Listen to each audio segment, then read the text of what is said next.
今天我们来分享一款特别开胃的梅子鸡翅的做法。这个鸡中翅呢，解冻后我已经清洗干净了，我们来给它处理一下。用剪刀在2根骨头的中间给它剪一刀，用手轻轻把肉往2边掰，接着我们再用竹签给它串起来，固定住。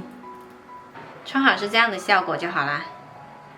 全部处理好了，我们来腌制一下，加入少许盐，几颗话梅，一点点梅子酒。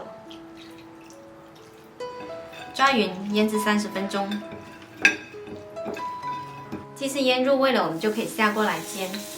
锅里油不要放太多，把皮的这一面呢朝下，用小火慢煎，多翻一下面。可以用软胶铲给它压一下，这样子更受热均匀。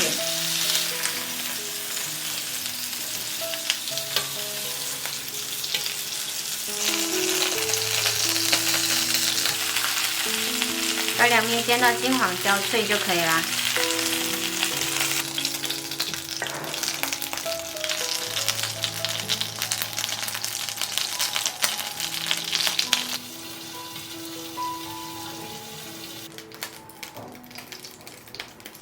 这款梅子鸡翅呢，吃起来外皮焦香，里面嫩滑，酸甜开胃，平时用来招待朋友也是非常不错的选择。喜欢的朋友一定要试一下。